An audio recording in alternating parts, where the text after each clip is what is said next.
মমতা বন্দ্যোপাধ্যায়কে মুখ্যমন্ত্রী করার পুরস্কার পার্কস্ট্রিটে শুরু হয়েছিল। সুজেট জর্ডন না ফেরার দেশে চলেছে। বিচার পায়নি, বিচার পায়নি কান্দনি, বিচার পায়নি হাসখালি। যে বোনটাকে পুড়িয়ে মারা হয়েছিল ধর্ষণের পরে, অভিযোগটা ছিল তৃণমূলের নেতার সন্তানের বিরুদ্ধে। বিচার পায়নি কুশমুন্ডি, বিচার পায়নি ধূপগুড়ি, বিচার পায়নি বসন্তের সেই প্রতিবন্ধী কিশোরীটাকে। মস্ত বড় অন্ধকারে স্বপ্ন দিল ডুব, বেঁচে থাকবো সুখে থাকবো সে কি কঠিন খুব।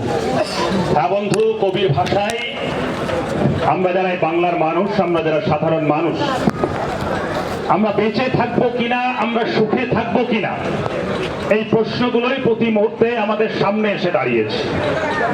যে সময় আমরা এই লালবাজার অভিযান এবং এই অবস্থানে সামিল হয়েছি, ঠিক সেই সময় কলকাতার আরেকটি প্রান্তে এ রাজ্যের জুনিয়র ডাক্তাররা স্বাস্থ্য ভবনের সামনে অবস্থানে বসেছে। রাজ্যের বিভিন্ন প্রান্তে টুকরো টুকরো করে অজস্র আওয়াজ উঠছে, তিলোত্তমার বিচার চাই, উই ওয়ান্ট জাস্টিস বলে আওয়াজ উঠছে। আমরা যখন এখানে সভা করছি, আমরা অনেকেই জানি অনেকেই জানি না, দিল্লির বুকে দিল্লির স্বনামধন্য হাসপাতালগুলো, রাম মনোহর লোহিয়া হতে পারে, এমস হতে পারে, লেডি হার্ডিঞ্জ হতে পারে, এই ধরনের হসপিটালগুলোয় যে সমস্ত জুনিয়র ডাক্তাররা এই তিলোত্তমার বিচারের দাবিতে দিল্লির নির্মাণ ভবনের সামনে যারা অবস্থানে বসেছিল, এরকম 21 জন ডাক্তারকে সাসপেন্ড করা হয়েছে। আমরা অনেকেই জানি অনেকেই জানি না, হয়তো বারাসাতে রাত দখল করতে গিয়ে তিলোত্তমার বিচার যারা চেয়েছিল তাদের 18 জনের বিরুদ্ধে এই পশ্চিমবঙ্গের পুলিশ নন বেলেবল সেকশনে মামলা দায়ের করেছে। আমরা অনেকেই জানি নৈহাটিতে তিলোত্তমার বিচারের দাবিতে যারা রাজপথে আওয়াজ তুলেছিল যে আমরা ন্যায় বিচার চাই, আমরা আমার বোনের খুনি ধর্ষকদের বিচার চাই, তাদের উপরে তৃণমূলী গুন্ডাদের বর্বর আক্রমণ নেমেছিল। এই গোটাটা হচ্ছে পশ্চিমবঙ্গের এই মুহূর্তে চিত্র। আমরা এখানে লালবাজার এসেছি, তার কারণ স্পষ্ট। একদম 9 তারিখ সকালবেলা থেকে আমরা প্রতি মুহূর্তে আমরা লক্ষ্য করেছিলাম এ রাজ্যে যে পুলিশ প্রশাসন, যে পুলিশ প্রশাসন গত 13 বছর ধরে তারা প্রমাণ দিয়েছে তারা তৃণমূলের বসংবদ দালাল, তৃণমূলের চাটুকার। তারা শুধুই সরকারি পোশাক পরে আছে, আমাদের ঘরের টাকায় তারা বেতন নিচ্ছে শুধুমাত্র তৃণমূলের চামচা দালালি করবার জন্য। আমরা আজকে এখানে স্পষ্ট ভাষায় বলতে চাই যে 9 তারিখ থেকে কলকাতা পুলিশ যেভাবে আমার বোন এবং তিলোত্তমার বিচারকে গুলিয়ে দেওয়ার জন্য তথ্য প্রমাণ যারা লোপাট করেছে, আর তার শীর্ষে বসে আছে কলকাতার পুলিশ কমিশনার বিনীত গোয়েল মহাশয়, এখনো তার লজ্জা, কোন লজ্জায় তিনি এখনো পর্যন্ত পদত্যাগ করেনি। বাংলার মানুষ তৃণমূল সম্পর্কে একটা কথাই বলে যে যার একটা কান কাটা হয় সে গ্রামের বাইরে দিয়ে যায়, আর যার দুটো কান কাটা হয় সে গ্রামের মাঝ দিয়ে যায়। তৃণমূল গোটা রাজ্য জুড়ে এই দোকান কাটার কাজ করছে, আর তৃণমূলকে দেখে এই বিনীত গোয়েলদের বিরুদ্ধে গোটা রাজ্য জুড়ে যে আওয়াজ উঠেছে, তারাও সেই দোকান কাটার মতো এখনো তাদের পথটাকে আঁকড়ে ধরে বসে আছে। আমরা বামপন্থীরা, এ রাজ্যের সাধারণ ছাত্র যুবক, এ রাজ্যের সাধারণ মানুষ, নব যৌবন, তারা কেন এই বিনীত গোয়েলদের মতো পুলিশ অফিসারদের পদত্যাগ চাইছে? 9 তারিখ সকালবেলায় যখন আর্জি করে তিলোত্তমার বিক্ষুব্ধ দেহ বিভৎস অবস্থায় যখন পড়েছিল, এই পুলিশ, এই আর্জি করে যারা প্রশাসন, তারাই তো সেদিন বলতে চেষ্টা করেছিল, তাদের পরিবারকে বলতে চেষ্টা করেছিল যে আত্মহত্যা করেছে।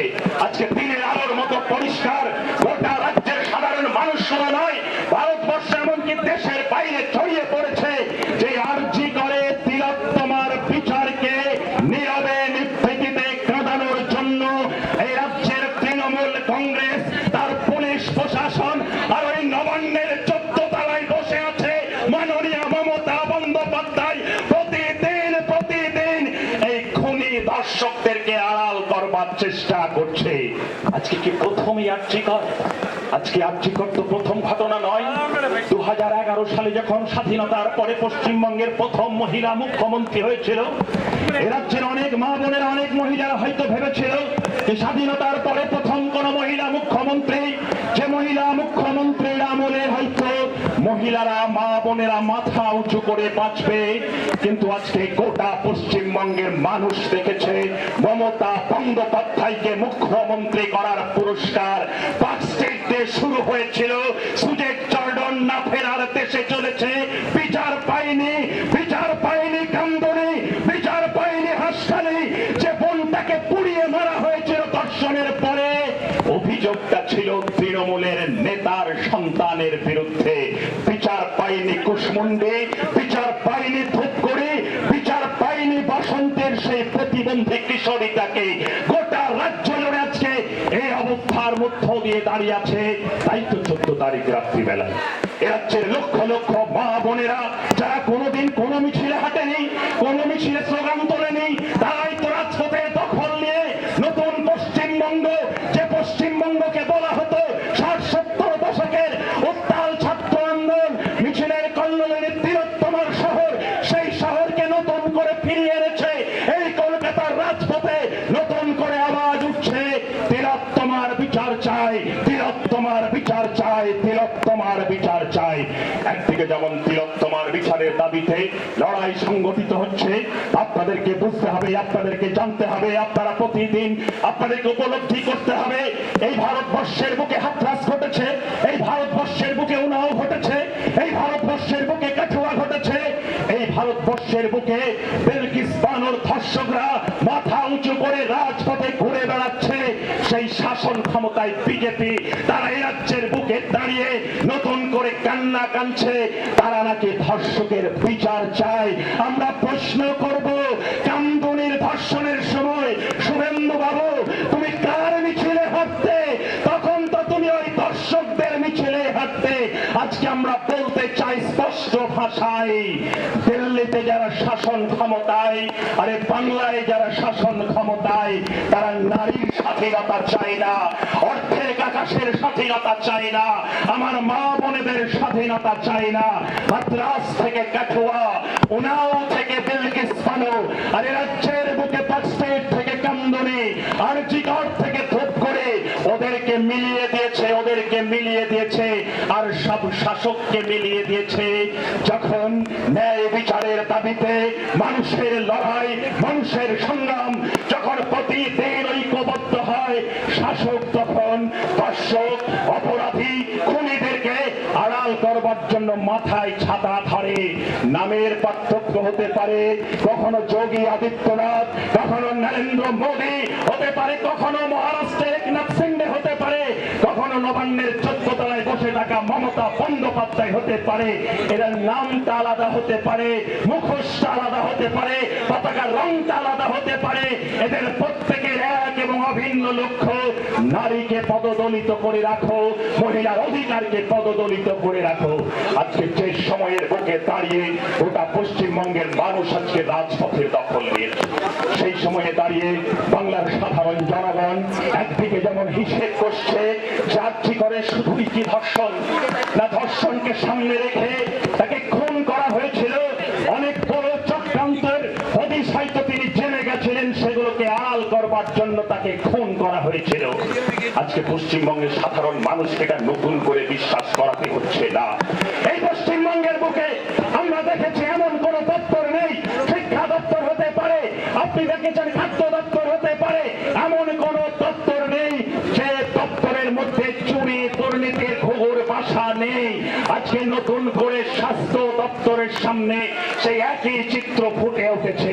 প্রথম সারি সংবাদ মাধ্যম এমন খবর যে সমস্ত সম্প্রচারিত হচ্ছে, যার মধ্য দিয়ে আমরা জানতে পেরেছি এরা এতটাই অমানবিক, এতটাই নিঃসহংস, এরা এতটাই পিশাচ যে আমার বাংলার বুকে দাঁড়িয়ে থাকা মৃত মানুষের দেহ পাচার করে, দেহের অঙ্গ পতঙ্গ পাচার করে কোটি কোটি টাকার ব্যবসা করছে। এই পশ্চিম বাংলা তো আমরা কল্পনা করি, এই বাংলা তো রবীন্দ্রনাথের বাংলা নয়, এই বাংলা কাজী নজরুল ইসলামের বাংলা নয়, এই বাংলা, এই তিলোত্তমার বাংলা। কল্যাণী কলকাতাকে নতুন ভাবে গড়ে তুলতে হলে আজকে একটাই ঠিকানা, একটাই ঠিকানা, রাজপথ, রাজপথ, রাজপথ আপনারা আজকে রাজপথে সামিল হয়েছেন। আমাদের এই অবস্থান চলবে। উল্টো দিকে দাঁড়িয়ে থেকে গ্রাম বাংলার প্রতিটা প্রান্তরে মানুষ রাজপথের দখল নিয়েছে।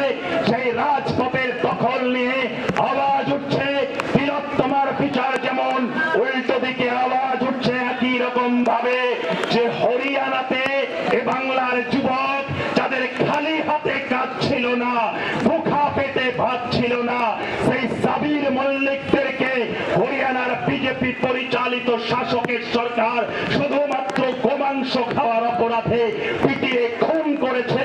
খুন করার পরেও তারা মাথা উঁচু করে ঘুরে বেড়াচ্ছে।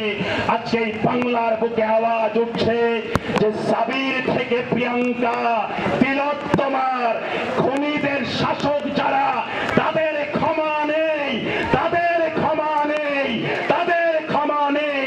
তাই তাদের বিরুদ্ধে রাজপথের দখল নিতে হবে।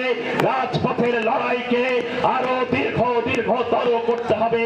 এই কথা বলে সকলকে সংগ্রামী অভিনন্দন জানিয়ে আমার আলোচনা শেষ করছে। ইনকিলাব জিন্দাবাদ, আরএসপি জিন্দাবাদ, বামফ্রন্ট ঐক্য জিন্দাবাদ।